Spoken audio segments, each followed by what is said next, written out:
And you're live. Hello, everyone. Happy Saturday. Welcome.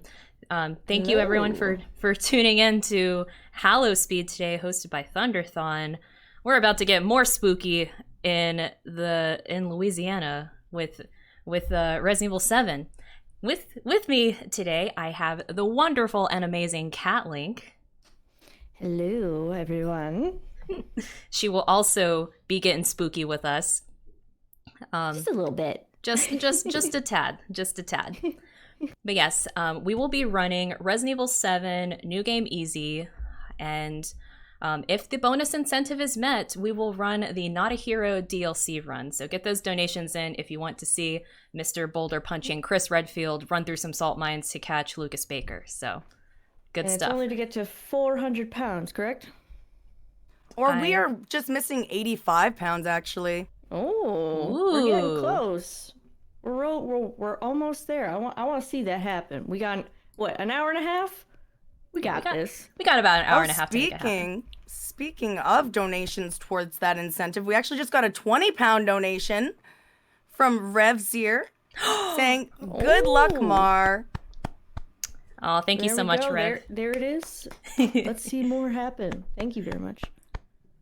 And I can either count you down or you can count down yourself whenever you're ready. Oh, actually, now that I'm so I had my background audio turned down because a lot of the times when I play this, I'm listening to like other music and all that stuff. So I just had to make sure that all of that was here so you guys could hear the wonderful, scary, spooky music and all that stuff. So let's go ahead, and I think we're ready.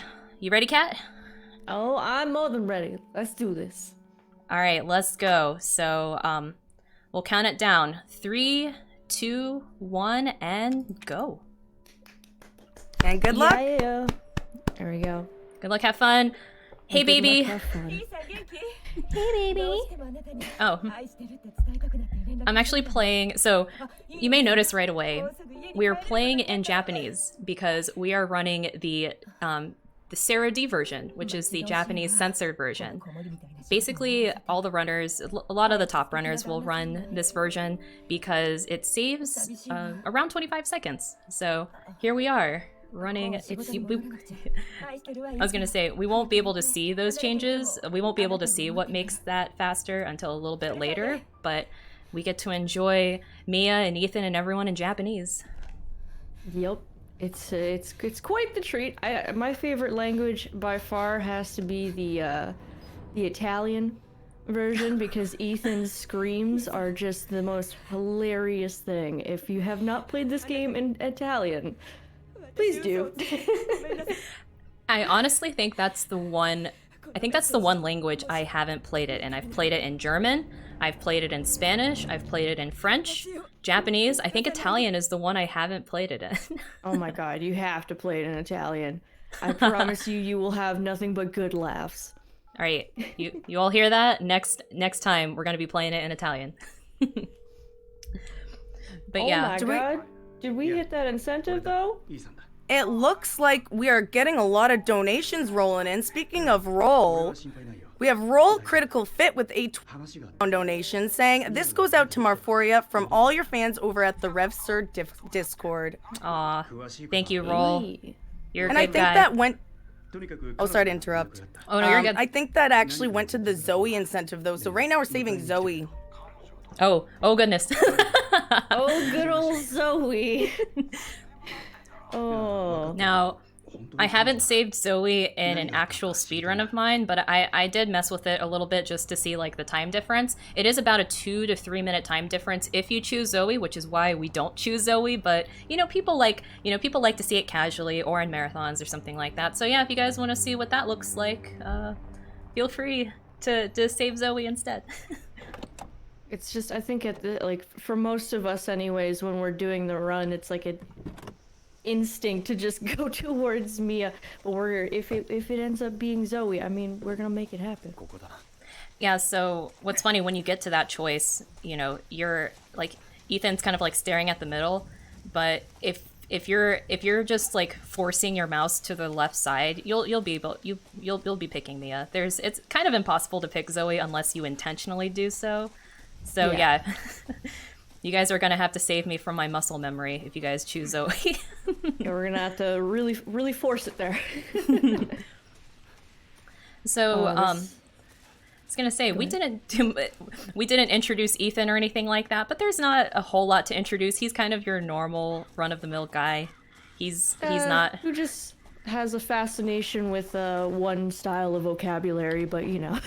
Yeah, he curses a lot, but he's just a normal guy. He's not from Stars. He's not from the BSAA. He's just a normal run-of-the-mill guy wearing normal clothes, trying to save his wife. So that's what we're doing right now. We're making our way towards the guest house, which is Kat can tell you all about it. It's the bane of a lot of runners' existence. The giant reset point to the run, which causes you to have to listen to "Hey Baby" every goddamn 10 minutes. It's great. Yeah, so, and just to mention there, that reset point, why don't we talk about that? yeah, go ahead. Well, yeah. Well, I was gonna say, so with the retries there, we came upon our first retry. There's a few different points in the game where we pause the game and we hit retry to kind of reset Ethan's movement speed. So once he comes here into the guest house, you know, this game, you know, you can tell was made for VR. There's different influences in the game where that VR influence was there. So, and also since it's a horror game and first person, Ethan walks into the guest house. He slows down his movement speed to kind of take in the environment and stuff. But once you hit the retry there, it just resets his movement speed. So he's his normal running speed. So we utilize a retry there. There's another retry that we do after Mia 1 fight. And then there's a handful of other retries. You'll see them all over. Yeah. There's about, how many retries on PC, Kat? There's actually not, I think there's a lot more than console, if I remember correctly, but I don't think there's very many. I think at most there's like 5 or 6. Yeah. At most. I can't remember exactly, because when you're doing the run, you don't really exactly think about it, you just do it. Right. I have some donations whenever we have time. Oh yeah, absolutely. This part here is just a huge auto scroller, so we're just Go so right feel ahead. free. Yeah, we have plenty of time. So first I will announce that, Mar, you will be running Not a Hero DLC tonight, or today, this morning. And because we did reach the incentive, we have got 4 new donations. First one is from Medium Zero Fry with £50. Wow. With no comment, but thank you so much, Medium. We Thank you, also have a Medium. 5... Yes, thank you, Medium. And thank you so much, Tyler Swank, for the £5 donation. And as the comment, good luck, Mar, that did go towards the Not a Hero DLC. We also have another donation from Pneumatic. £20, saying, gotta love running for a cause. Gotta go fast. Let's go, Marphoria. And Critical Fit with 20 more pounds, saying, I goofed at what was supposed to donate for Not a Hero. Oh well, more money for a great cause. Good luck, Mar. And with that donation, we actually hit the incentive. So thank you, everybody, for your donations, all going towards saving the animals. And we're almost at 500 pounds, which is awesome. Let's see if we can hit that by the end of this run. I think we can, though. Absolutely. You guys have been wonderful. Thank you, thank you. Gotta save those animals. We love our animals. I'm getting a hedgehog today, and I'm so excited. Sorry. You absolutely deserve to be excited about that. Animals are too good for this world. Well, as you guys may have seen, we found our wife. We found Mia. Game's not over yet, though. Resident Evil 8, that sequel is still moving forward. We can't just go home and call it a day. There's more of this game to be had here. So we rescued Mia. She's navigating us through the dreaded basement. As you can tell, we can't walk past her or anything like that. So we just kind of have to stay behind her like a good husband. Yeah, we just hang out with her for a little bit here. Funny thing about when you're on her side here, for some reason her mouth just stops working and she becomes a ventriloquist. Yeah, you can see right there. It's just wide open, like, yeah, she's making words, but no mouth movement. She's got a talent. So, also, cool enough here is that we started our bit of menuing. So right here we had an email from Mia, but I deleted it and moved my cursor to the right. And menuing is super important in this run, very unique in this game because our menu operates in real time, which means we can access it during any downtime and move our cursor. So we moved our cursor here to the right because we're going to want to use that as soon as we're able to use them. We don't have to even think twice about it. If you guys remember, I'm sure you have experience with other Resident Evil games, when you access your inventory, the game pauses and then the cursor resets to the top left. So we don't deal with that in this game. We can kind of like rearrange things, move things around, and it's really cool. Adds another element of depth to this run that I very much enjoy. I know Kat enjoys it a lot. Did I miss anything? The menuing in this game is actually the smoothest thing. When they were doing RE2 remake and they had like a similar menuing fashion, I was like, oh, please be like RE7, because the fact that you can keep the cursor in the same spot and remember that you can just pre-place it ahead of time, oh, so good. Yeah, it's awesome. I absolutely found myself missing that in both RE2 and RE3, so all of us are praying that RE8 has it. Oh, please. I would absolutely adore it if they just kept it like that. Please. We'll find out. Our first little introduction to Mia here, being her spooky self. This is a spooky day, so here's her spooky wife who got possessed. She's just come to say hi. She doesn't like hugs though. No way. So this part's interesting because we essentially have to let her attack us. There is a prompt up here that tells you to resist her, but that actually makes this interaction go slower. So not only do we fall into her. Yeah. Not only do we do that, we run into the danger. We run right into her. So gotta love it. Mia's not a fan of hugs, so got a little too close. She wants to hug us with that knife. That's what's up. Yep.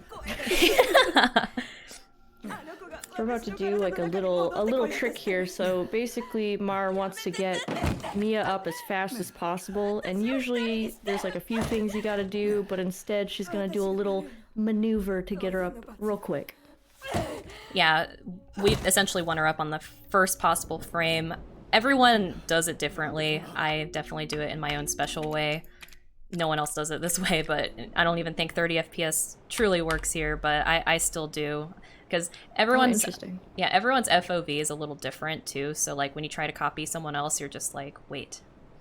But there we go. Yeah, for me, I basically, I do it completely different from here.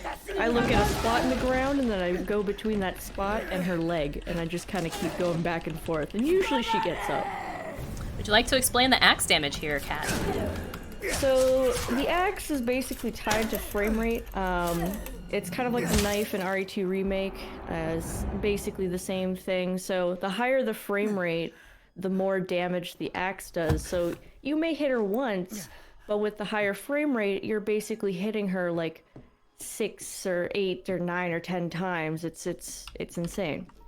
So usually we want to do, I believe it's heavy attacks for the most part, just because it will do the most damage. And then you get her down real quick. Amazing explanation. But the only reason why we want the high frame rate is literally just for Guest House, because it's the only time you'll really use the axe. Then again, I don't know if it works for later in the run for the Zoe section, but we'll see. Yeah, because we're given a crowbar for that. I don't think it works, but I could be wrong. We'll still do. I don't recall. We will still do heavy attacks regardless with that. So, right up here, we were talking about menuing. So this is where we can use those bolt cutters, and we don't even have to think twice. Yeah, just confirm. Let's go and grab it. Yeah, we're not even at the hard part of Guest House. So the Guest House is basically like a 20-minute long segment, and the biggest reset point is coming up soon, but Yeah, this is where we actually get to see our first thing with a censored version. Yes. Japan really doesn't like decapitation, so they censor out anything that has to deal with that. So Ethan's hand, you'll see Ethan's hand doesn't get cut off. They black out that scene. The deputy's head doesn't get cut off. A fork thing instead of a screwdriver. Which is so weird in my opinion, because the fork here seems worse. Like a fork through the wrist seems worse than a screwdriver in the hand. Oh yeah, so I don't think I would want that. Yeah, they completely like censor out. They don't even do anything to really censor it, but they just black out the screen and yep, that's it. There you go. His hand's right here.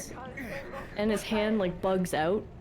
It like indents and freaks out a bit because it's not supposed to be there. Yeah. His hand's not on the ground, so we have a truly unique Resident Evil 7 experience here. Oh, my hand was just sawed off. Flop, flop, flop. Ethan's a tank. He takes all this damage. He keeps his hand when it gets cut off. Look at that. Yeah, then he's still it almost like he still reacts as if he didn't have a hand. Like, I don't think I've used the gun when he doesn't have, like when he has the hand, because I haven't only use the either. knife, right? All right, so here we are on Mia 2. Feel free to explain, Kat. So essentially, Mar is setting up for one-hit Mia, and that is actually very difficult sometimes. And sometimes you'll get 2 hits, sometimes it's 3 hits. This part is actually very frame dependent, and this is where we need the high frames. Essentially, you want to get it high enough so you can hit her in one swipe and she's down. And ultimately, sometimes it just doesn't work, and you know, it's very picky on placement, but it is what it is. Sometimes it doesn't happen, sometimes it does, but that's the biggest reset point. If you don't get the one hit in a run, on a PB run, reset, and you have to go through all of the Hey Baby cutscenes, the Mia cutting your hand off cutscenes, literally every cutscene. So yeah, a lot of us are very lucky to make it out of guest house. All right, we got a boot to the face, which means we are now being officially dragged to the main house, where we get to meet the Baker family, and this is where the run really opens up and a whole lot's going to be going on. Yep. So there's another category in RE7. Basically, it's called a no guest house %, where the game essentially starts right after the dinner scene, which is, you know, it sucks that you don't get to see the dinner scene, but you basically skip the entire headache of resetting guest house and just straight go. But yeah, good old dinner scene. I love this scene. Yeah, this is probably like the most iconic scene of the game. Another area here that was heavily influenced by VR, but yeah, every game has like their iconic cutscene or iconic scene that scared them and stuff, or that creeped them out. And this one right here, this is it. Oh, this scene took me, like when I first started running this game, it actually took me a while to get used to the like stabbing sound. Yeah. That took me a hot minute to get used to. Now I just completely talk over the entire scene. Right, same here. Now, another part of Sarah D. Oh, yeah.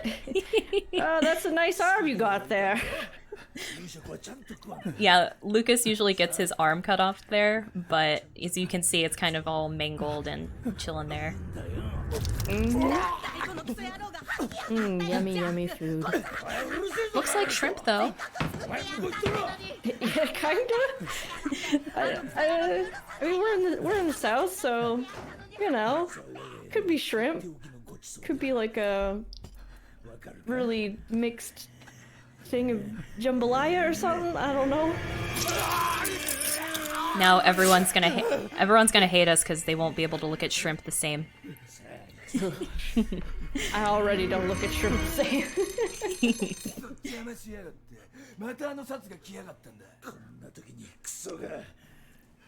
So now we actually finally get to play the game now once Jack leaves the room. Oh, he won't be gone for long though. He'll make sure he has his presence here. All right, so we're gonna wiggle out of this chair. You just have to hold down, you know, left on the keyboard or A. I know a lot of usually us spam it for some reason. Yeah, I used to always spam it too, but then I was like, oh, you can just hold down. You can just hold this down. That's not a problem. Oh yeah. All right. Let's hope Jack behaves here. Yeah, feel free to explain the hallway segment here going on. So the hallway segment, it's wonderful. You basically have to crouch at a right exact point, or you can just walk right by, which, you know, that works too. It never works for me, but hey, we're here. But you have to touch the doors. So the reason why we touch the doors is because it will allow a cutscene to activate, so you don't have to go all the way back. It activates it early, so we don't have to go through the headache of trying to, you know, backtrack. Anyways, so we want to make sure we get through this hatch as quick as possible. Sometimes Jax likes to surprise us a little quickly and chop our leg off, but hey, that didn't happen, so we're good so far. And at least Jack was kind of well behaved there. Yeah, he will teleport to you in that room if he gets to a certain point in the hallway. Like if he's like halfway down that hallway, even though he's not directly behind you, he'll just like automatically teleport to you in that room and cut off your leg. And if you're wary about that, you can crouch, insert the key, and then turn around. So if he happens to teleport there into that room, at least you can bypass it. So that's why you always see us crouch and turn around immediately. Yeah, I always double check. I'm like, please don't. Like, I tend to go really left into the room just in case, because like every time I go straight in, he pops up and I hate it. Yeah, he's the cutscene silly man that we were activating is right here. Basically, we're activating the cop so he can show up. Because if you don't touch the door, he won't show up, and then you're kind of sitting there like, what did I do wrong?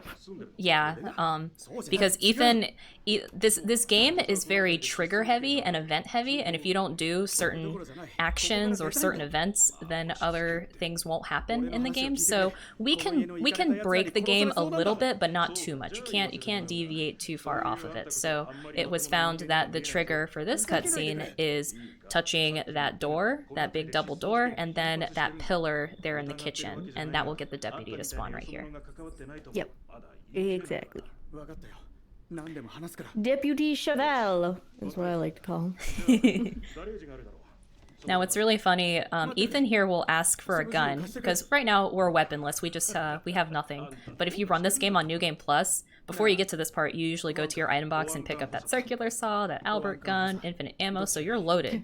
So, but you gotta give me your gun. But Ethan, you already have a gun, a circular saw, infinite ammo. What more do you need? A pocket knife.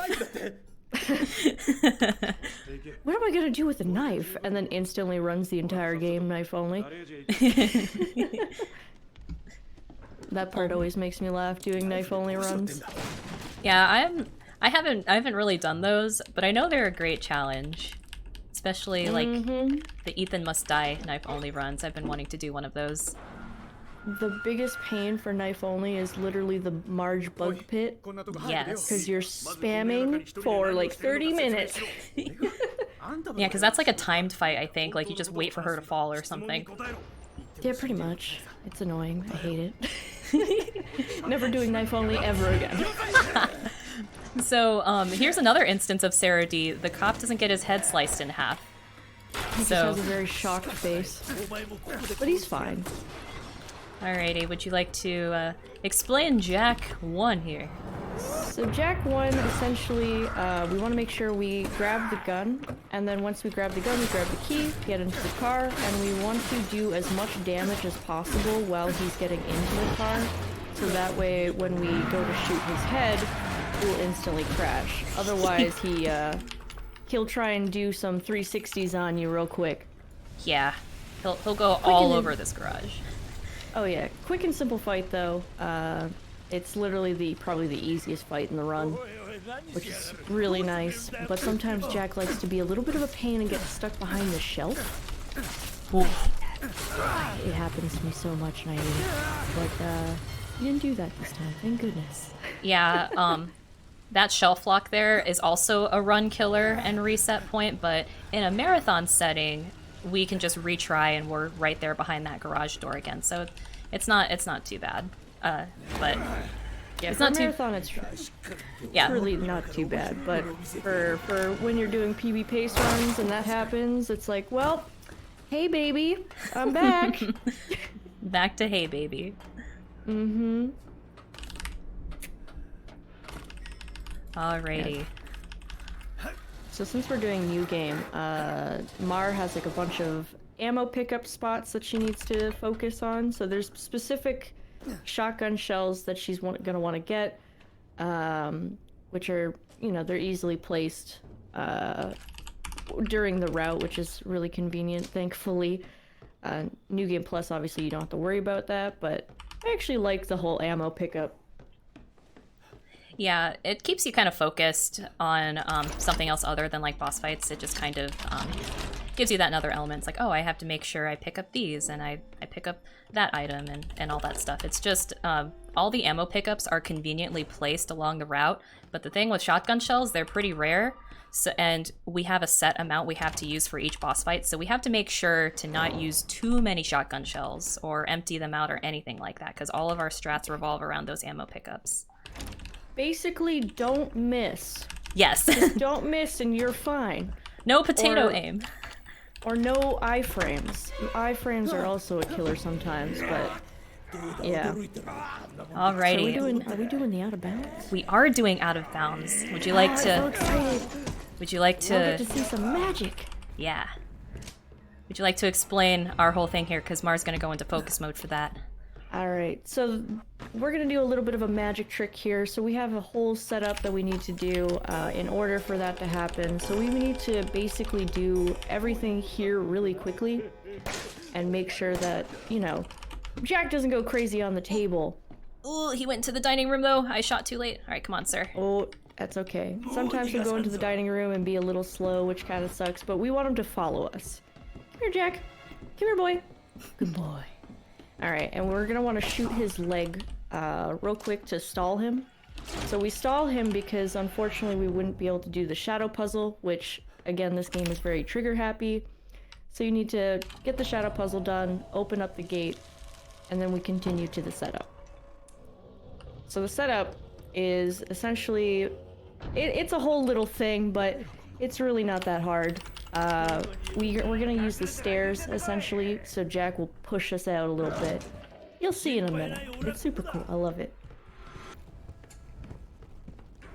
Alright, so we're gonna shoot him right here in the knee to get him down. We're gonna swap to 30 FPS here to squeeze by him much easier. There we go. Then we're gonna set up right by the wall. You know, we're just gonna stare at the wall, watch paint dry, and boom. We are out there. We are out of bounds, living at large, and so we have to do a specific line out of bounds, because if she doesn't do the specific line, that little zone right there will not pop in, which is where we want to be. We want to line up on a very specific line here. Whew, okay, cool. Hey, there we go. There we go. Hooray. Get some claps and some cat jams in the chat. Alright, another fast, speedy part here. Gotta make sure to do a ton of actions.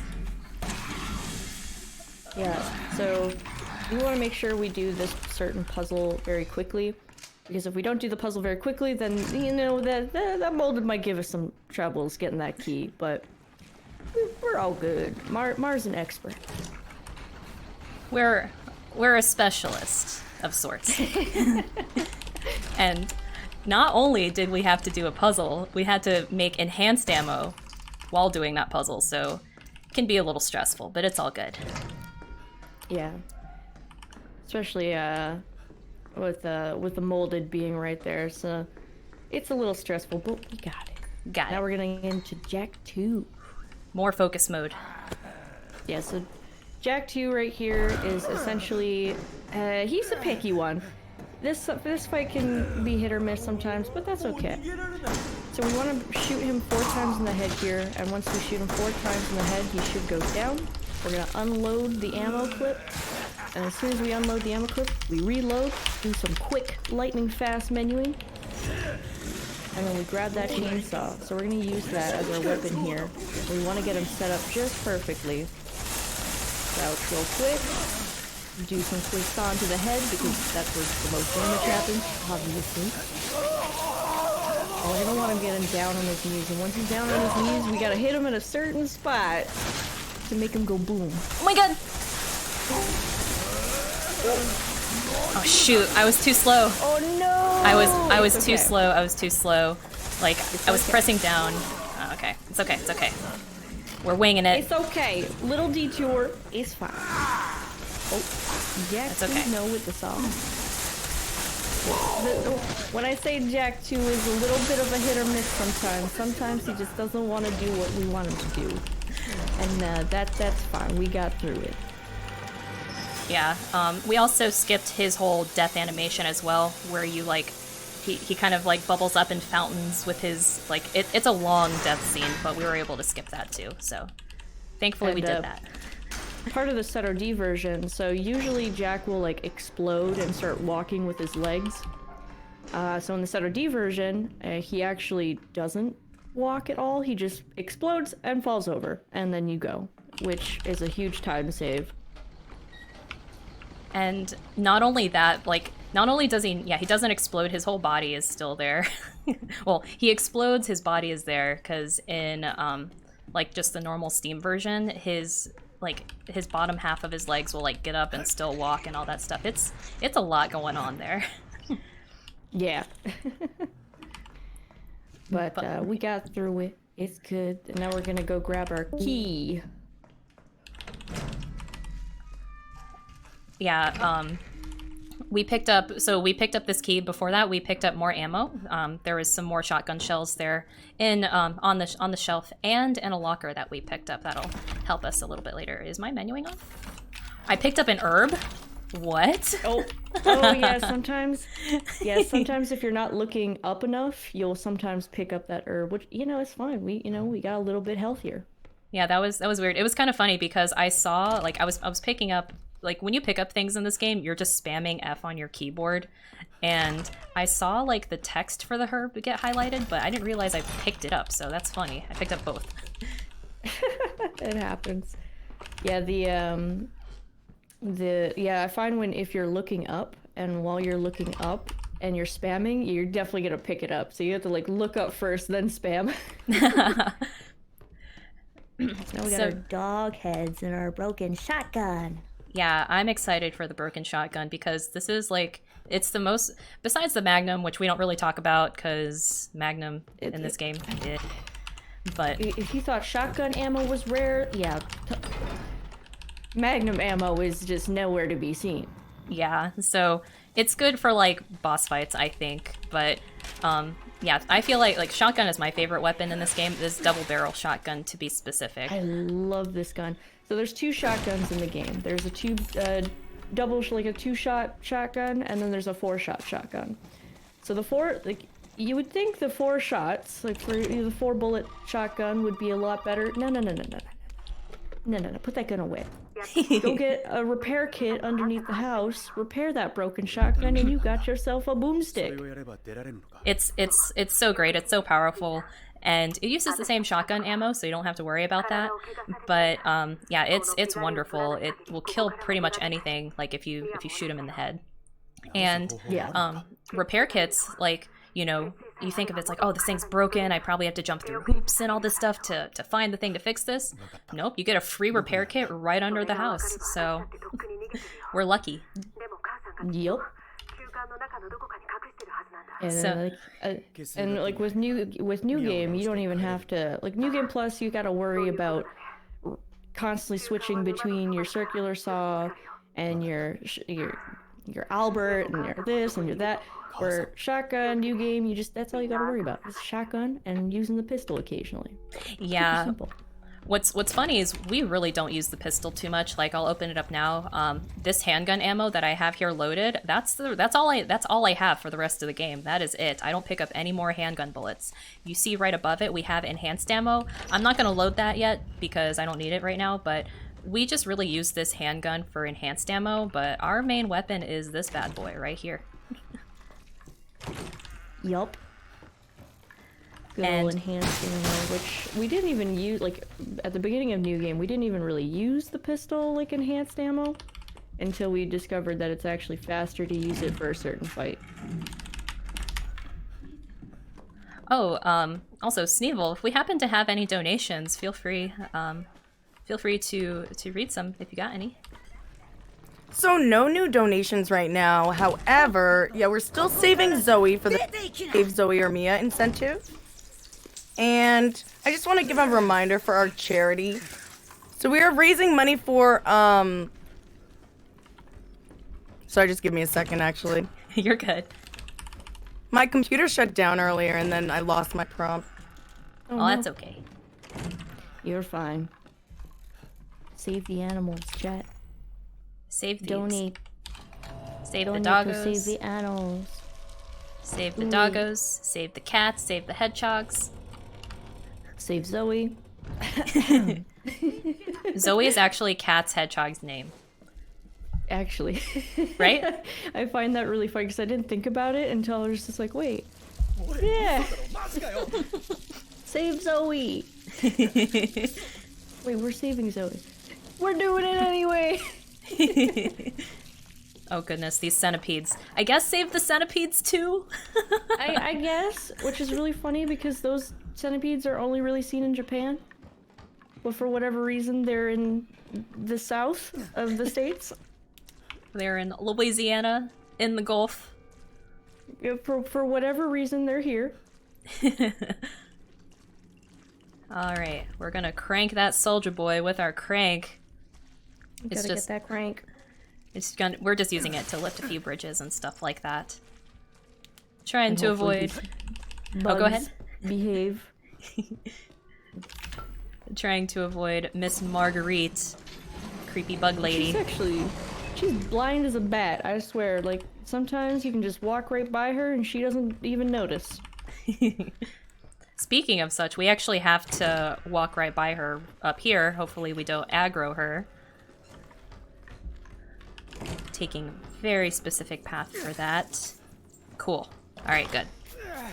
Thank you. There we go. Now, one thing we haven't really mentioned, so one thing that will really help optimize your runs here in Resident Evil 7, no matter what category you're running, you want to make sure to line up your animations. So when you use items such as the crank or the bolt cutters or anything of that nature, anytime you use that item, Ethan kind of gets pulled into a specific animation on a specific spot. So if you line up Ethan as closely as possible to that, less time will be spent pulling him into that animation. So we try to do that here with the crank, and I think that's the main thing. Yeah. Yeah. And bolt cutters, and there's a few other things, but always something to be cognizant of. Yeah, essentially just being close enough as possible so you don't have to go through this long, slow animation of Ethan lining up. And yeah. It's just easier. Alright, so March 1, Kat, take it away. So, Marge 1, the infamous bug pit. Essentially, we want to shoot her twice in the head and hopefully she falls down right away, but sometimes you just gotta use the little pistol ammo. Because sometimes she doesn't want to go down right away. But it's super easy. Like I said, this fight on knife only is something else. It's the most annoying thing in the world. But at least with our nice weapons and such, we don't gotta worry about that. Sweet. So now we're gonna be setting up that good old Marge appearing act, if you will. It's this trick is a pain in the butt. Hopefully it works, but essentially we want to line up perfectly, and I mean perfectly. But you know, sometimes it gives us a little bit of leeway. But if we're a little bit too much to the right or to the left, Marge will not she'll either not appear or you'll pop up on the top somehow. You'll see in a minute. Hopefully we go down real quick. We got Hopefully. this. And not only that, this phone call that we answered is the very last phone call we'll have to answer in this game. So thank goodness, no more yapping. No more talking. I still haven't gotten my pizza, damn it. Like to put in a complaint. Where's my Grubhub order? Oh, I ran off that so I didn't get it, but we got it halfway. Yeah, it's a very, yeah, so you see what I mean when you pop up back on the top? So essentially what we wanted to do is we wanted to fall all the way at the bottom. We don't have to go through this whole long process to get Marge to show up there, so instead we manipulate the trigger for it. But it's still pretty cool to see, like, you try to go fall down and you just pop right back up. Mm-hmm. It's better than when you fall down and nothing happens and you have to go all the way back up the ladder. And it's like, well, this is awkward. Yeah, if you fail the skip, that's the ideal way to fail it. Of course, you don't want to fail it at all, but you always hope that you don't have to climb the ladder again. All right, more focus time. All right, so we're at Marge 2. The pain in the butt that she is while we go shoot her butt. Essentially, we want to pump her face full of lead and ammo and try to do as much damage as possible as soon as she pops out. And we're gonna look up so she pops down at the bottom here.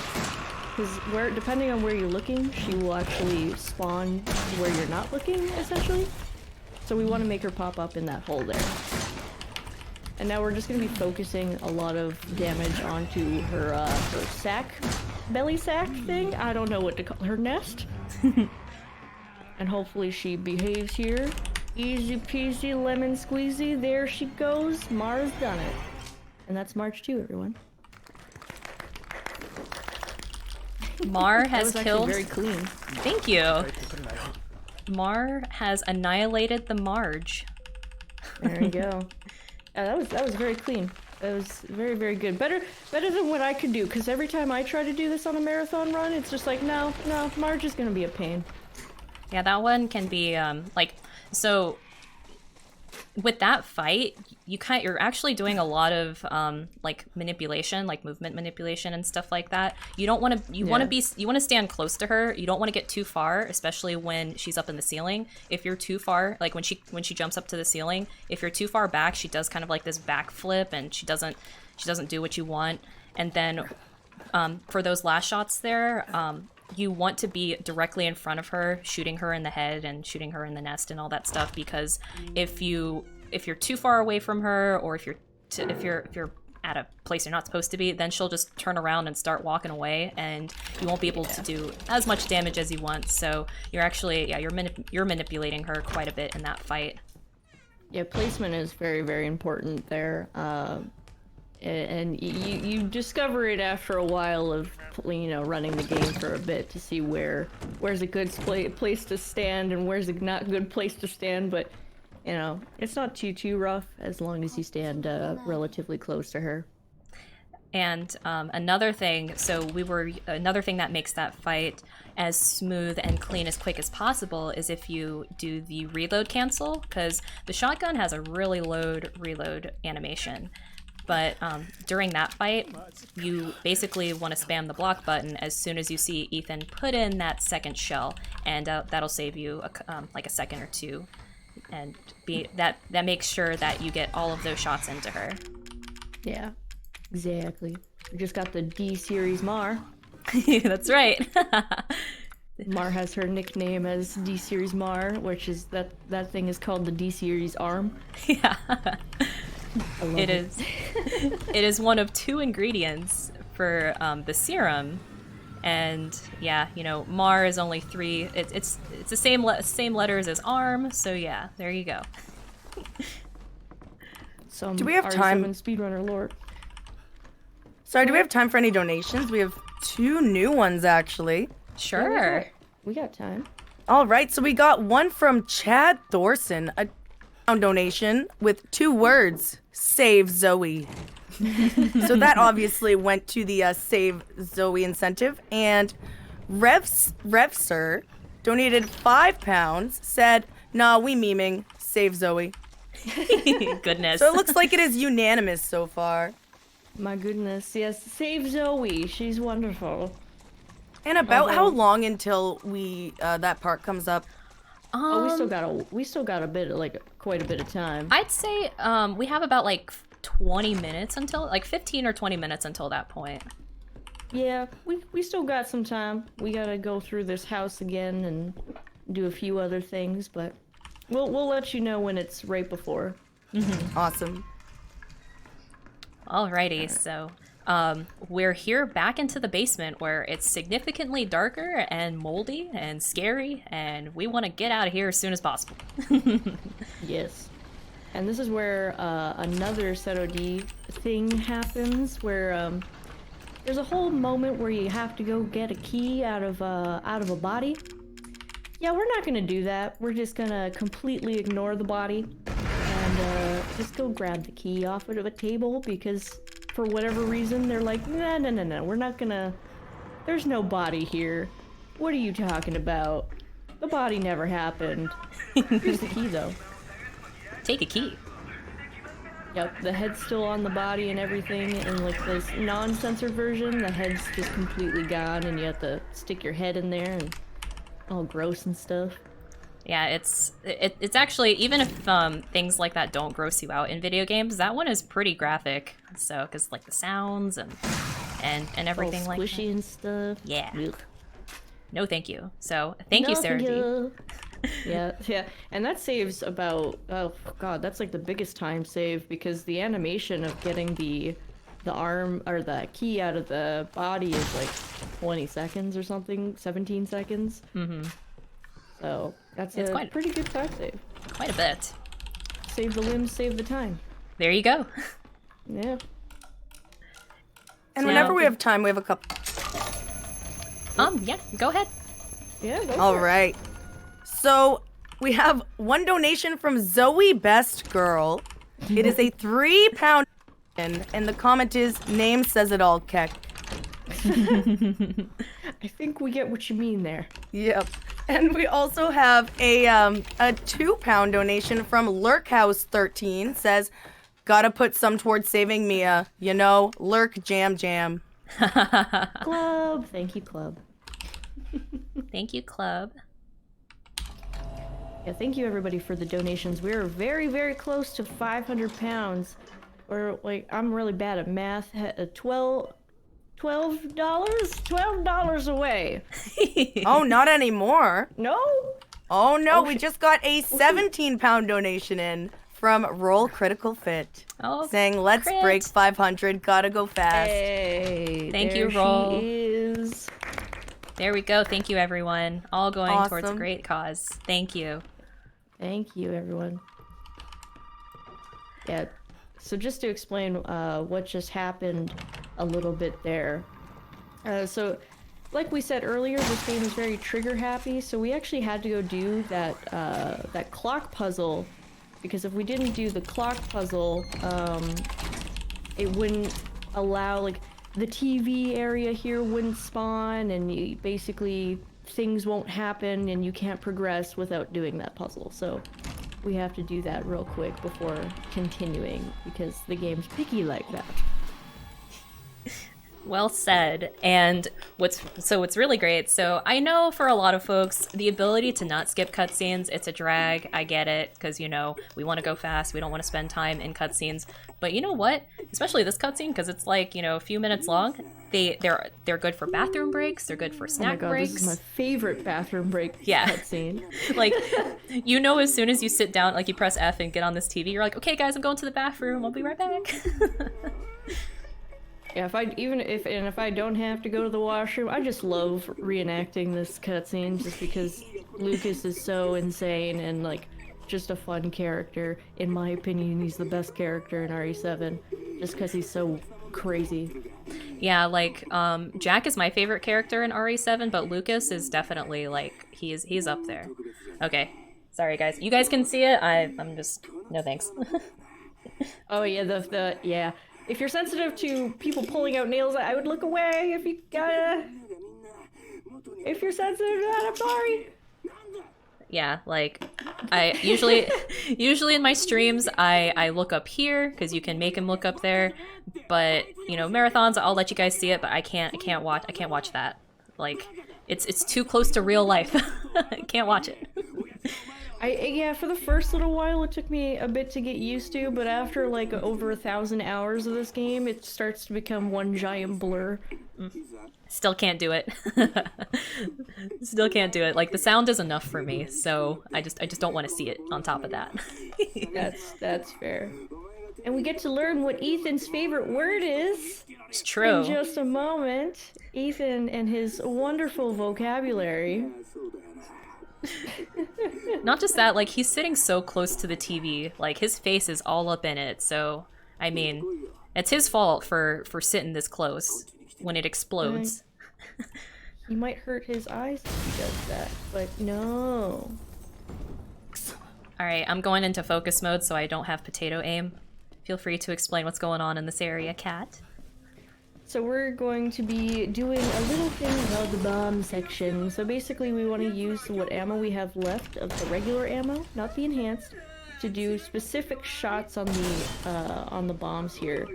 So that way we don't have to block the pass by, which Mar is executing it beautifully, might I say. That was some clean shots right there. Get some hogs in the chat for that magnificent movement. Alright, the final one. There we go. Some perfect shots. Get some pogs and stuff. That was very clean. Good job. Thank you. Yeah, the one in the door, the bomb in the door is probably the trickiest one, because you can't really see it. Well, that one you kind of have to move at it very specific, like at a very specific angle. Oh god, I did the wrong thing. What the heck? How did I get my Albert over there? That was weird. Uh-oh. I messed up my Albert, menuing. Please. Yeah, I messed up my menuing a little bit. I have no idea how I got my Albert over there, but it's okay. We'll be okay. Sometimes you act like, it happens to me sometimes too. Sometimes you'll press, like, while you're pressing up or something, you'll accidentally press F and it goes in, but it's okay. It's just one of those things, like, I can't spam to get my items back. I have to take an extra second to think, but that's okay. I'll try to remind you when we get close to getting our stuff back. Yeah, not the end of the world, but it's all good. Yeah, it's fine. It's okay. So now we're doing the barn fight! Welcome to the barn fight! The barn fight, where, on easy, you just have to deal with one, which is not so bad. We're just basically gonna shoot him a bunch in the head with the enhanced ammo. I don't know if you do it differently. Yeah, I just have we have the 10 enhanced rounds right here. That's literally all we need, and we don't need any more than that. If you miss a shot, we have our shotgun as backup. All in the head. Just shoot the head and boom goes the dynamite. Taking it nice and slow. Yeah, sometimes you don't, because his head is, you can see, it moves everywhere. It gets everywhere, so you kind of have to take your time to really get those shots down. But just like that, the barn fight is complete! GG's, goodbye, good sir. You were a nice molded, nice big boy. And now he's all in shambles. I'm sorry, I had to. You will be missed, big baldy boy. So now we are on our way to my favorite part of the game, which is the birthday puzzle, because it's essentially like an escape room. It's just such a neat part in the game. Kind of stressful and crazy when you first get there and don't know what you're doing, but during the speedrun, it's just so cool to do this fast. So, this is probably my favorite puzzle section of the game, because it's actually a puzzle, whereas like the rest of the game, it's just like, here's a shadow puzzle. Enjoy! Yeah. So yeah, this is probably the coolest part of the game. It's very unique, and it's basically an escape room, if you will, and you gotta do all sorts of puzzles to get out, which is a lot of fun. Yeah, all you have to do is light the candle and put it on the cake, but as you see, if you walk into the cake room, there is kind of like some water raining down on you, so you have to turn that off. Mm-hmm. And you may have noticed here that we don't have any items on our person, because Lucas will not let you into this room if you have any items on you. So, yeah, so that's why we get rid of a lot of the items while the door is opening, like after the bomb section. We gotta wait for the door to open. So we just shove all of our stuff in there sooner rather than later because, you know, what else are you gonna do? Right? Password here is always loser. It's always 5 spaces away. 1, 2, 3, 4, 5. I like how it's literally the same, like it's the same amount of like spaces on each letter. I don't know why, but it's literally 5, 5, 5, 5. Okay, we're done. Yeah, and it's the same whether you go up or you go down. You just have to make sure to count to 5. Yep. They're pretty much super simple. But the way you get that password, you actually have to go through like a few things before you figure out what the password is. But if you already know the password, you can just simply enter it and be moving along your way. Now, something interesting, if you go back to replay this game and you watch that birthday videotape, you know, because you're playing as Clancy in the flashback videotape. If you try to enter in the loser password, he won't let you because he's just like, I don't know the password. Oh yeah. It's like, well, what do you mean? I just put the password in. It's like, I know the password though. Just let us do it. just let me in. But what I found interesting about doing it as Ethan was like we didn't watch the birthday videotape to find the solution. So the game just assumes you know the solution, which is why we don't have to go through all the hoops and loops to get it. Yeah, because it's supposed to tell you what the password is anyways. So, yeah. I love how Ethan is just completely, like, immune to bomb explosions. He stands right next to an explosion. Yeah, I'm fine. No big deal, guys. We're good. I probably got some shards in me and, you know, some broken whatever inside of me, but it's fine. Nah, dude's a tank. Mm-hmm. So we're actually going to be coming up to the section where we decide if we're saving Mia or Zoe, I think in about like 5 minutes or so. Yes. So that's coming up. Very, All right. very soon. So where we're standing right now, we actually just got a new donation in for that. So we have 20 pounds, of course, going to Zoe. So we're sitting at 67 pounds. Zoe's winning by a lot. We have $2 for Mia. And that donation was from Medium Zero Fry, saying over 500. Pog. Let's get 5. Thank you, Heck Medium. yeah. Thank you very, very much. Alright, so now we're gonna be fighting Jack one more time. Good old final salute to our man's Jack. Yeah, we kind of have to go through this little area where a bunch of molded spawn, but we mostly ignore them. We just have to shoot that crawler so he doesn't give us a hard time. But other than that, you make it through mostly unscathed. Pretty much. So, the fun thing about Jack here in his final segment, he has a lot of iframes. Don't you think, Mark? He does. Absolutely. He has a lot of eyeballs and a lot of eye frames. Yeah, we did that. That happened. Accept it, chat. It's fine. We love a good pun here. Oh, puns. So we gave that D-Series head and D-Series arm to Zoe where she makes a serum. We're just kind of going out of that room a little bit just to kind of speed this up a bit, but I'm gonna go back into focus mode if Kat would like to explain what we're doing with Jack here. I would gladly do so. So Jack here, he has obviously his weak points are very exposed. They're all the obvious eyes on his body. So we need to shoot them. Like some of them you need to shoot them once. Some of them most of them you have to shoot them twice. So essentially we have to do it in a specific order to be able to do this really quickly. So immediately we're gonna be Mars gonna be shooting the eye on the bottom there. Got it. Nice. And then now she's going to be quickly reloading to shoot the rest of the eyes of the body in an order.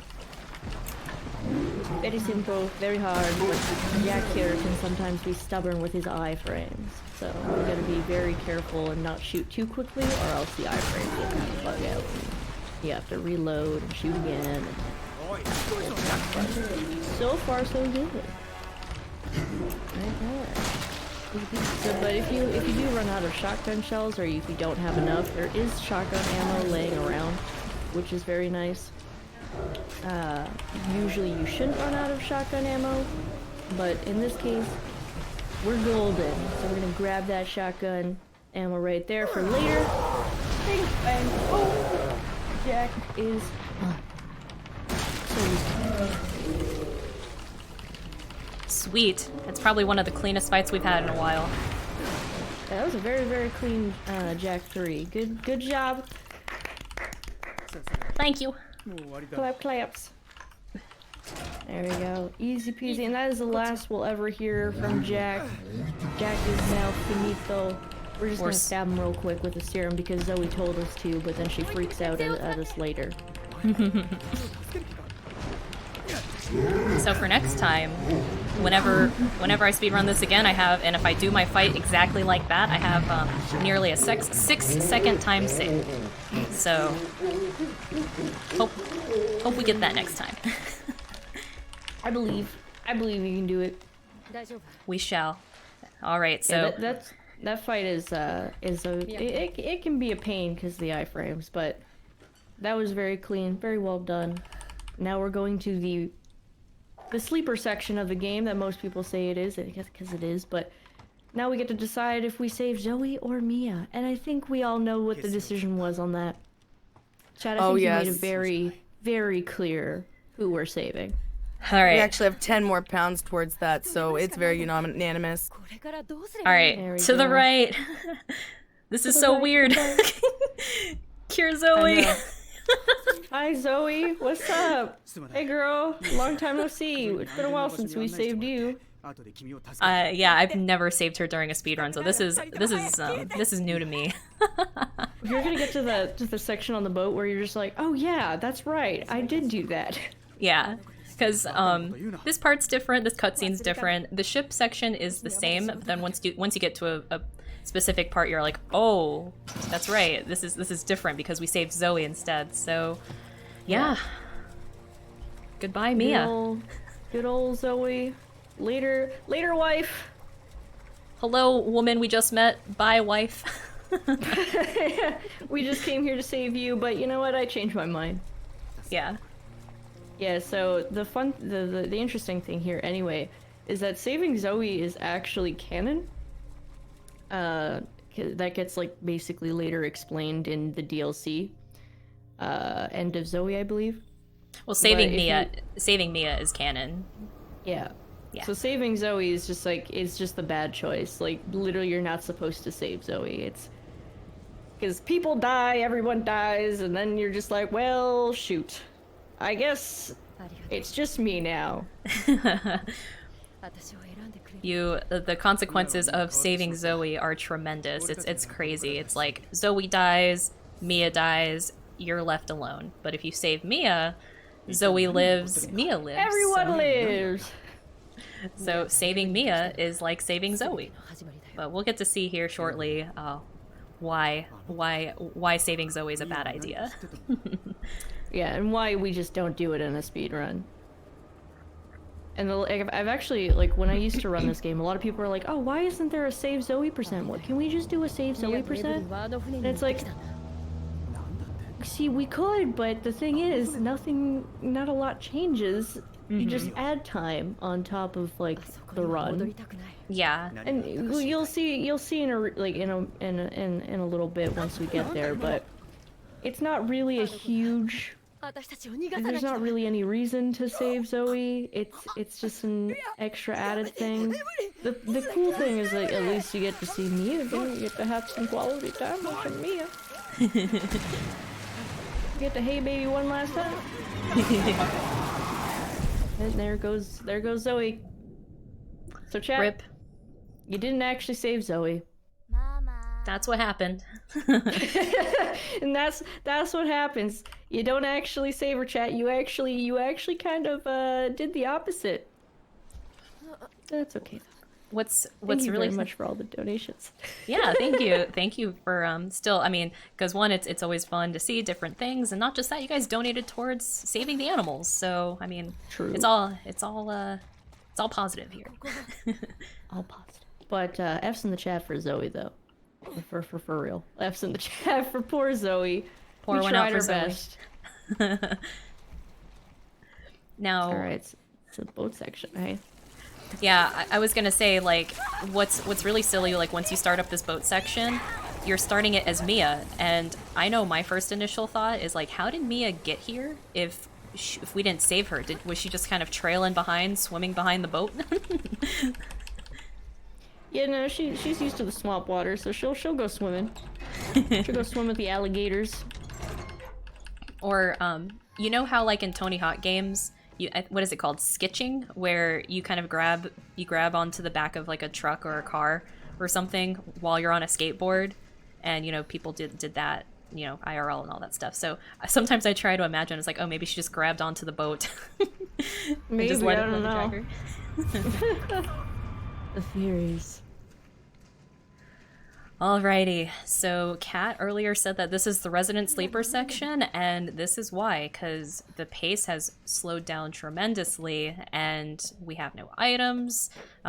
You know, we're just kind of running through in a linear path to go and save Ethan. So yeah, this whole section is basically just pick up go from, you know, point A to point B, and, you know, get your items, go here, get your other items, go there. And then our whole mission right now is to save Ethan, so the tables have turned. Mm-hmm. But I love the character models here, sorry. Yeah, no, you're good. They're the same character model. Oh, they are, aren't they? Yep. They totally are. They're twins! Yup. Tweedledee and Tweedledum. Oh my goodness. They got hired to work on a ship. Oh, they're the lost twins of the ship. Good old Capcom. Yeah. What is the ship does serve it does serve a purpose, though. This is like a big lore section of the game, so even if we're not doing a much game wise, then at least you know, you get to catch up on the story some. Yeah, you end up doing quite a bit of reading in this section. Obviously we don't do that in the run, but when you get to the section in a casual playthrough, you end up doing quite a bit of reading because it does explain why Mia's there, who Evelyn is, like what happened to Evelyn. You kind of get like more backstory on that. Which, another fun fact about this game is that the writer for the game is actually the same person who did Fear. Oh. Which you can see a lot because Evelyn, you know, makes sense. There's a lot of similarities in the story. I've actually never played Fear, so that's cool. Oh, well then, you should definitely check it out. Fear 1 and 2. Don't play 3. Just don't even look at 3. 3 doesn't exist. It's an FPS game, right? Or first person at least? Yeah, it's an FPS game. Okay. Basically, it's first person, and it's a similar sort of thing with this game. But yeah, I mean, I'm not gonna spoil it for you. Just play it. It's a lot of fun. All right. Is it available on Steam, or do you have to emulate it or something? It is available on Steam. Ooh. It is. That's cool. So, it is spooky month, Marsh. You should check it out. Sounds like a plan. Mm-hmm. Oh, yeah, my menuing. So, menuing, yeah. Menuing is actually pretty important in this section, but it's not as heavy as the first section of the game because you do have a lot more space to play around with, but making sure your cursor is in the right spot makes things a bit quicker. It sure does. Mm-hmm. Alrighty. We're about to enter the videotape, the flashback videotape. This is the only tape you watch in the entire game, and you cannot progress through the rest of the section without watching it, so yay! Alan! Sorry. What's that from? That's from, you know, the groundhog the groundhog video. Oh yeah. That just yells Alan. Yes. Yeah, that's what reminds me of this. Alan, what are you doing? Alan. Yeah. So Alan here he's a random person that kind of gets just injected into the game. You get to meet him. I guess he was like your partner or whatever. Colleague. Your colleague is Mia, and so essentially he's just sending us on a mission to go stop Evelyn, of course, Evie, or whatever you want to call her. But there are some phone calls we're gonna have to take with him, but instead of taking the phone calls, we're gonna try and skip them, because I don't want to listen to Alan. I don't know about you, but he talks a lot. And not only does he talk a lot, you can't open doors, you can't access your inventory, you can't do anything while Alan's on the phone with you. So we're gonna skip this first one right here. Kat, feel free to explain. So essentially we want to line up this this prompt. So we want to try to press confirm at the very last second and turn around really quickly. And if we don't turn around quick enough, we actually have to take the phone call. I don't know why it's like that. It's like really, really weird, but I think it's... I can't really explain how it works. It just works. It just does the thing, but we don't have to listen to Alan, which saves 17 seconds. It's very, very nice. It saves a lot of time. It sure does. It's really nice, and unfortunately that can also be a reset, which can suck a lot because then you it's right at the end. Yeah, you're like almost done with the game, and then you miss that phone call skip. You're just like, dang it. Yeah. So this is our elevator now. I don't know if you know, but this is our elevator. No molded are allowed on this elevator. We had to push him out. We don't kill him. We just kick him out of the elevator. You just kind of tap, tap, tap on his back, and he gets out of there. You just give him a little shove. Hopefully, the crawler in this hallway behaves, but we'll find out. But first, we're gonna grab these bombs and set up a nice little trick. Neat little trick here. Hopefully, are we gonna do the Evelyn sliding away? I hope so. I hope I didn't place that bomb too close, because that can also rip the skip if you set it too close. I hope it works. Sometimes it's a little finicky, but you guys, if it does work, you guys get to see a little neat thing that's pretty... Sorry, my alarm went off. You're good. But we get to see a cool little thing with Evelyn here. Crossing my fingers. And it also skips having to listen to Alan again. Well, we still listen to him, but we can at least progress. We can walk forward a little bit more and not have to like open the door and like deal with all sorts of stuff. So it's nice. All right. It skips us having to like sit there and listen, and we can just keep moving, which is nice. We're still listening to him ramble, but just not as much. I mean, we kind of zone him out at this point, and obviously you guys are listening to this game in Japanese, so it sounds like a bunch of... It might sound like a bunch of nonsense to most of you anyways, but you know, it's fine. Oh, it worked! Heck yeah! Hey, there she goes.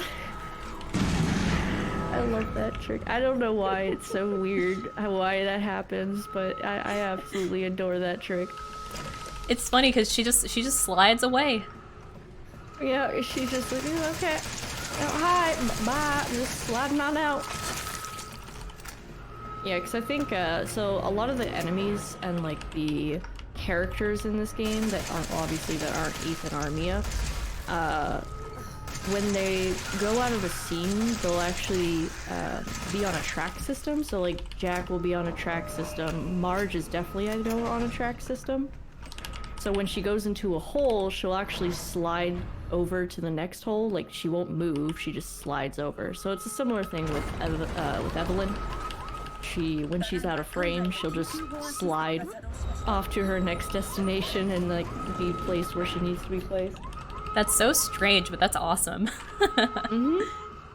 It's saves a lot more memory, obviously, if they don't have to do animations. Right. All right. Yep.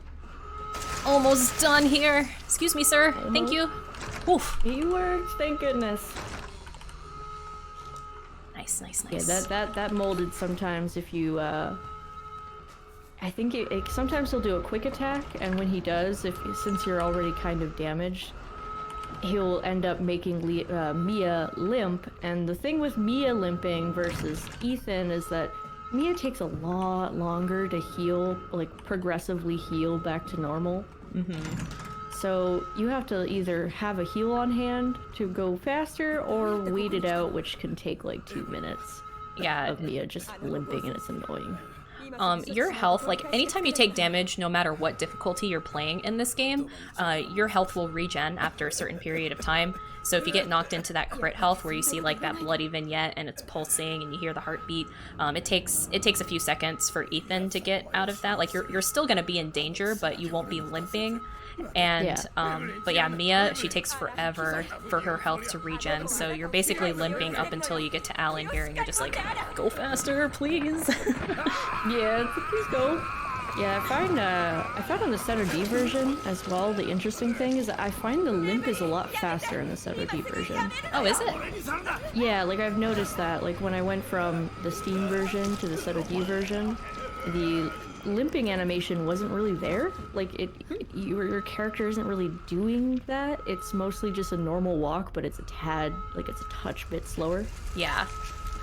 Which is, you know, I'm not complaining. That saves a bit of time there if you end up in that critical state. But for the most part, you try to avoid it anyway.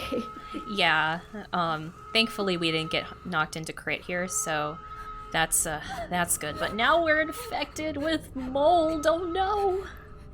We're infected with the M virus. the mold virus. I forget what the virus is called in this game. I really can't remember a lot of the lore. Yeah, it is definitely like a mold virus that like affects your brain. But yeah, well, like Evelyn is the main person who can control other people and turn them into mold type thing. Which gets into your mind. Yeah, she's it's like a psychological type of virus. Of course, like if your body rejects the virus, you turn into a molded, which we don't want. But if your body accepts it, then you look normal. But then Evie controls you. She controls your thoughts, feelings, and movements. And turns you into some form of psycho killer or something. I don't know, and makes you do a bunch of Evil Dead references. Groovy. That's not groovy. Alrighty. Yeah, so now we're doing the second boat section. You thought the boat section was done? Well, you're very wrong. Now we're doing it again. We go again. Go again. Yeah, so this section, it's basically, it's prolonged. I found the boat section was kind of, you know, for how long that it went, I found it was kind of unnecessary a little bit, but it's not too bad. This is basically the part where you can just shut your brain off. Like, all the hard parts are done of the run, you just gotta make sure that, you know, the small things are okay. So that's at least convenient. And just chill. You just want to make sure your movements are smooth. You know, you don't miss your pickups or anything like that. It's relatively chill. Yeah. Like, if you ever, if there's anybody out there that was thinking about getting into speedrunning or was ever curious on what game to start with, RE7 is honestly probably the best beginner speedrun, just because the movement itself is it's very easy to pick up. The menuing is very simple to deal with. You kind of, once you understand it, it's like, okay. And then, for a good portion of, like, the boss fights don't really... You just gotta practice them a little bit. Super simple. So if you're interested in learning a speedrun and you're okay with some spooks, I highly recommend it. The community for R7 is really chill. Yeah, Very nice people. Yeah, like, it has the whole package, you know, there's not a lot of, like, the RNG is basically non-existent. You really don't have to worry about RNG unless you're running New Game Madhouse. And then, yeah, the movement's really smooth. It's really easy to pick up. Like, you can get your time down within a few speedruns and stuff. But also, it's also fun in the sense that it's a challenge to optimize, but it's fun. It's a fun challenge. Yeah. So it's easy to pick up, but you know, you can go ahead and, you know, optimize it and make it faster if you wanted to by adjusting little things and learning the quicker fights and all that. Yeah, and if you ever have, like, questions and stuff, my goodness, the RE7 community is probably, like, the most helpful community I've ever seen. Like, you got a problem, they'll be like, oh yeah, okay, so what were you doing? And It's such a loving community, and I really like it. Yeah, they are like the nicest community I've been a part of, and it's one of the reasons I've stuck around for 2.5 years or so. They're just, you know, very helpful. They're all very supportive. Like if you're streaming RE7 on Twitch and you have speedrun in the title or in the tag, I guarantee you have like you at least have like 1 or 2 people from the community kind of lurking and checking it out and all that stuff. Yeah, they're a wholesome group. I love them. Yeah, I love them too. They the best. Yeah, huge contributors, Yossi and Rossi. Good old Yossi and Rossi and ZFG. Or ZGL, sorry. God damn it, I always blame ZGL. Yeah, Rossi's actually helped me out a ton with my runs. Special shout out to him. I was gonna shout him out at the end of the run, but I still will. But yeah, he's helped me optimize every category I ran and stuff. So he found like he's helped me a lot as well. So he's found like a few of the skips here, and if you are looking to optimize your run, you can send like a clip or a portion to it, and he'll tell you exactly what to do. So it's awesome. Yeah, that man's probably got what, like 5,000 hours in this game. He definitely, you know, at least 1,000. I don't know about 5,000, but he's got a lot. He's got way more than me, that's for sure. And he like runs on console and PC. Man's a beast. I call him the RE7 like encyclopedia. Sounds about right. Because he's that good. Yeah. All right.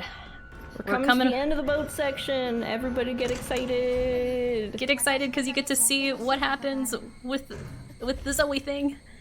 Yeah, we finally get to see the consequences of our decision. After a cutscene, of course. Of course. Everybody get high. Everybody get high because we get to see our loving me again. Now this part here is actually it's probably like my favorite cutscene of the game here, because we kind of get teleported. So we said earlier how the mold virus, it affects your brain. So like it's controlled by like a hive mind that Evie controls, and I guess like you can see the other members of that hive mind. So since, you know, the Baker family was infected, we get to see Jack here, and we also get to see Zoe. So, yeah. And Marguerite on the table. That's right. Oh my god, the lamp. She's just a lamp now. I've never noticed that. Holy crap.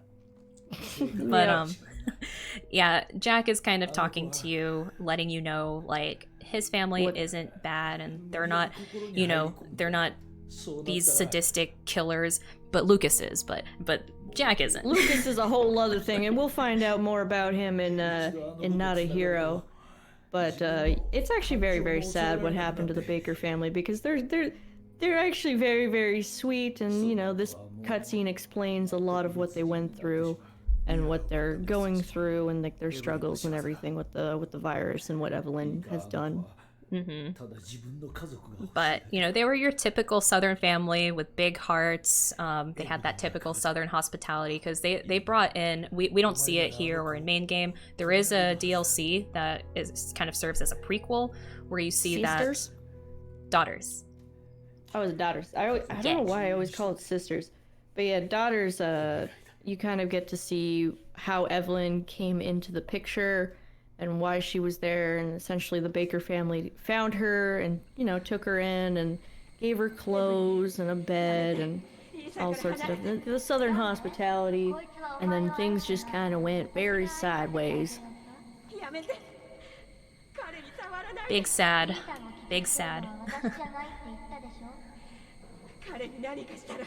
Yeah, this... So now we get to see what happens. I can't remember where the crowbar's at, but we're gonna find it. We're gonna wing it. It should be like right there. You'll see it. Yeah. So when you during a normal playthrough, normal speedrun, if you save Mia, she takes you out of this cocoon and she like shoves you out, gives you the tissue samples, and you can get out of here. But now we got a boss fight.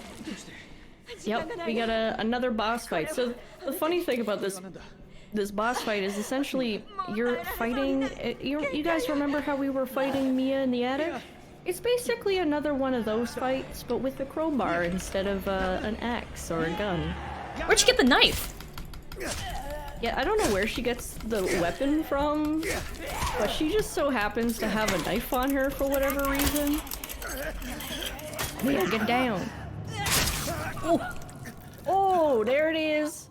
There, oh, no. Oh, is that a... No, that's not a knife. That's like a pipe, like a piece of lead or something. Piece of metal. Mia had that? Yeah, she had like a piece of metal. It looked like a knife, but it was like a piece of metal. I don't know. But yeah, this is what happens. You basically, you kinda, F in the chat for your wife. She dead now.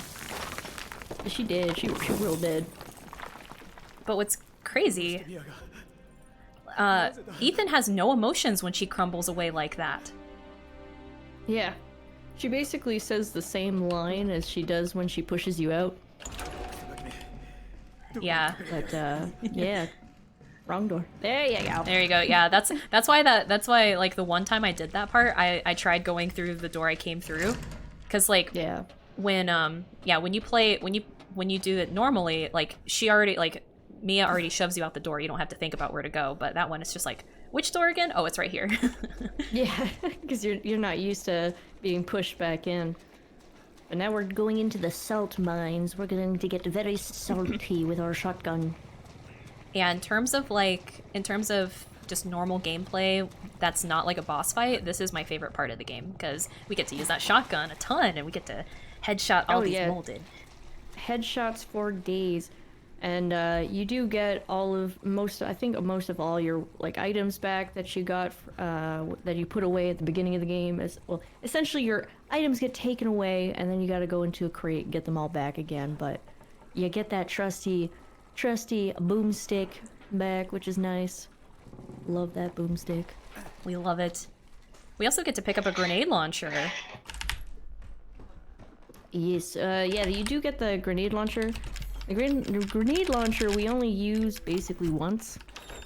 We don't really use it again, but it is for a certain section, which is a pain in the butt for Madhouse, but thankfully we don't gotta shoot no bombs on this part, so just gotta slow some moldeds down a bit. Ow! Excuse me, passing through. Don't hit me, please. Thank you. So mean. Yeah, they really like to be a little touchy there. And we don't want to... Oh, we actually have 14 shotgun bullets, so, you know, we're doing pretty good right now.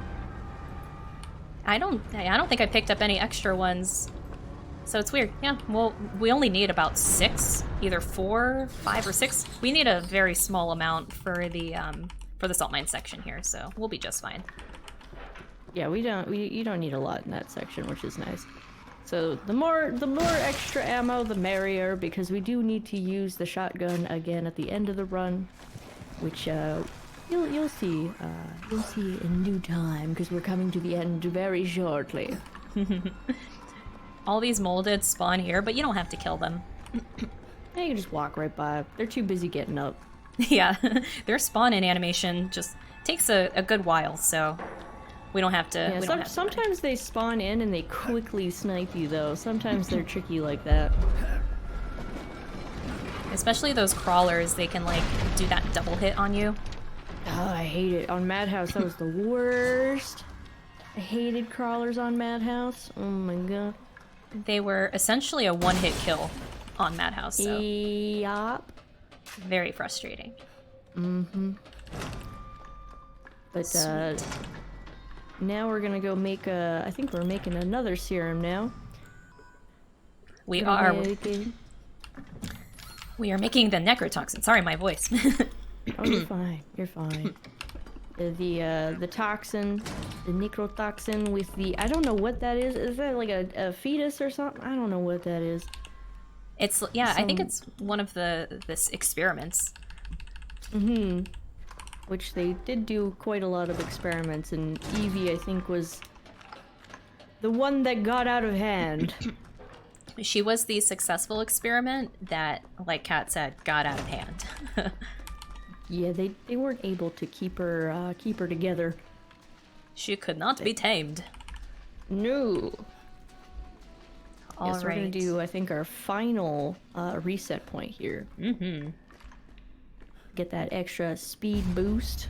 This is the most important one because Ethan goes really, really fast. Oh my god, it's so fast. Like, if you don't do the reset point here, it's so slow. It's like painfully slow. And then the molded actually spawn a lot. Like, when they spawn, they're able to hit you because you didn't get that speed boost, which kind of sucks. Mm-hmm. Yeah, now we're just gonna go boom, headshot. They just Except for that explode one, we all don't over the care about place that too. Yeah, it's I find the one in the first one that you shoot is actually really funny because you can just see him slide away. Rude. There we go. Oh no! Alright, so now we're gonna use that grenade launcher.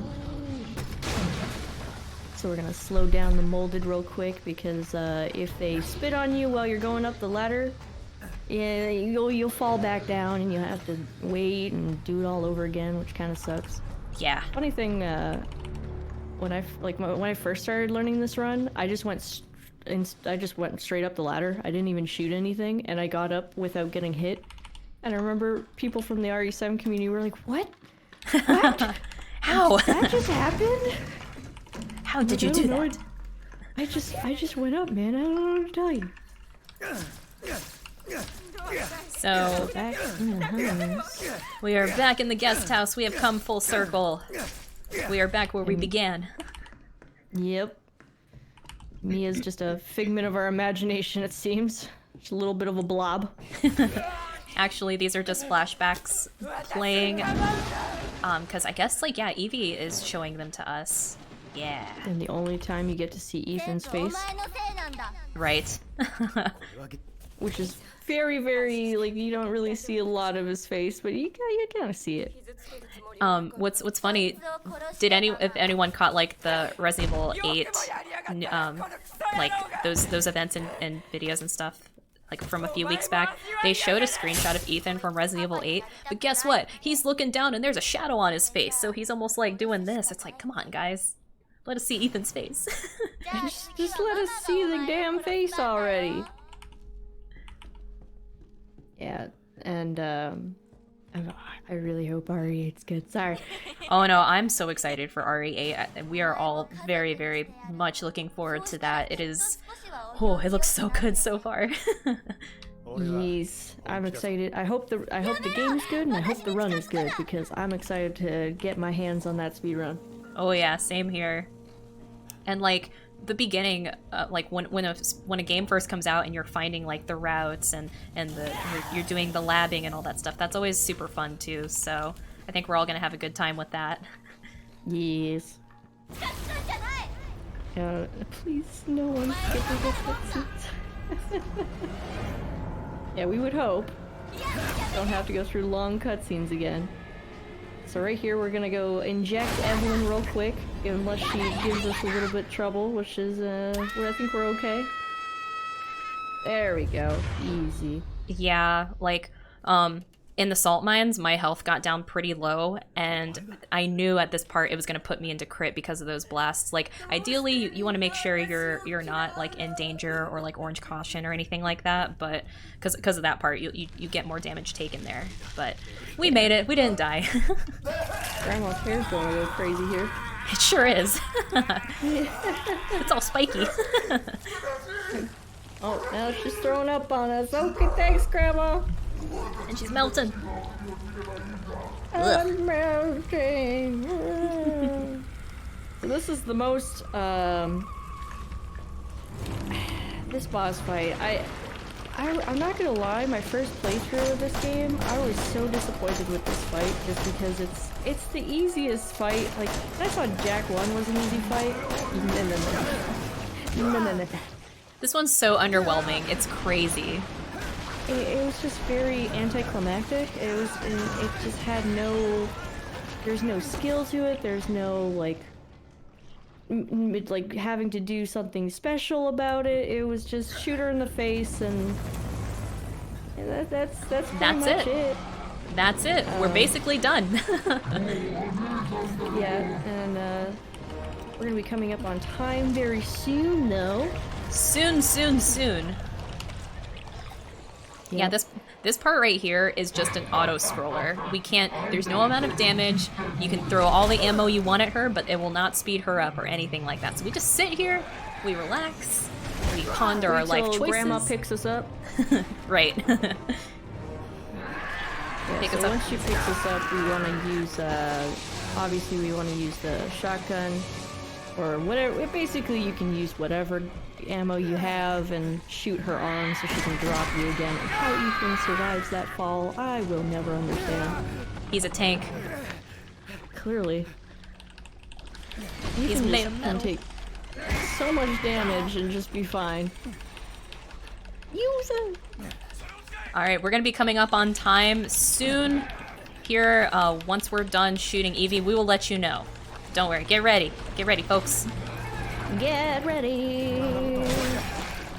Oh, we're doing really good on time, so, my goodness, you are zooming. Zoomies! And that's the fight. That's the boss fight. You just shoot her with the gun the Albert a few times, and she did. Ding dong, Evie is dead. Yeah. And we're coming up on time once the screen fades to black, and time. Time. Get some claps and some GGs in the chat for that magnificent run done by Marphoria. Good job. I'm proud of you, girl. You did it. Thank you, Kat. Thank you, thank you. Hey. Also, the cutscene here is different, I think, if you save Zoe as well. Oh yeah. Like the next cutscene after this one, after we get to see good old Chris Redfield. Hashtag not my Chris, as a lot of people say. Oh, well, he looks okay. Hashtag my Chris is Resident Evil Remake 1 Chris. That is the GOAT Chris. True. So this one's fine. I'm sorry for RE5 folks. That is hashtag not my Chris. Nah, RE1 Chris is the OG Chris, especially in the original RE1, of course, with the opening cutscene. The tall, spiky hair. Yeah. Oh yeah, I love how he has this phone, and then he's just watching a video of the Hey Baby, and it's just like, you know what, I don't need this phone. Yeah, he just yeets it. He doesn't need it. Why are you throwing the that was a perfectly good phone, Ethan. Could have sold it, you know? What was the point of that, Ethan? Ethan, he's a weird man. Well, there goes the very nice phone. I'm surprised that phone even survived. Was that Mia's phone? I don't even know. I'm honestly surprised, like, after 3 years, that phone still had battery. You know? I'm surprised that phone had battery, didn't have scratches, didn't have cracks. No? I Dirt? don't know. Just completely gets rid of a perfectly good phone. Yeah, and it's crazy because, you know, he lost his wife, and he didn't show any emotion when she died. He didn't really show any emotion here. He's just like, goodbye, yoink. He doesn't have a lot of emotions, let's be real. All right, we'll skip these cutscenes here so we can see our official time. And yeah, Sneevolf, we have any last minute donations or any that's snuck in? We actually do have a £1 donation from Chad Thorson once again, saying, let's see that Eternal Darkness hype. And what he's referring to, the Eternal Darkness actually has an incentive for Pandora to pick up the Enchanted Gladius, which is an endgame weapon. So we're at £16 out of 200 for that. So get your donations in if you want to see that fancy weapon. Sweet. Thank you. There you go. And, that was RE7. That was RE7, new game easy. And we finished, so we didn't explain this earlier, but we go by in-game time. So you don't have to have splits up, you know, to verify your run or anything like that. You just have to make sure you show your end screen that has your time here. And yeah, we finished it at 1:33:07. And like I said, it was, when you pick Zoe, it's about, you know, 2 to 3 minutes slower. My PB is like what, 1:31:44 or something like that. And that's a really good time. So yeah, we were on pace. I think I had my splits up here. I was about 30 seconds off, and then I saved some time a little bit later. But yeah, we're about 2 minutes off. But yeah, that's how much the run gets affected when you choose Zoe, because the cutscene's longer, and then you have to fight Mia. So yep, 1:33:07 official time. Everybody, give it up for Marphoria. Give some claps, some pogs, some cat jams, whatever you want to put in the chat. Just big old congrats to her successful run here. And now we're gonna be hopping into Not a Hero in a moment. Yeah. Yes, so we're actually going to be popping over to an intermission for about 5 minutes, and then we will be right back with the Not a Hero DLC run. Sweet. Awesome.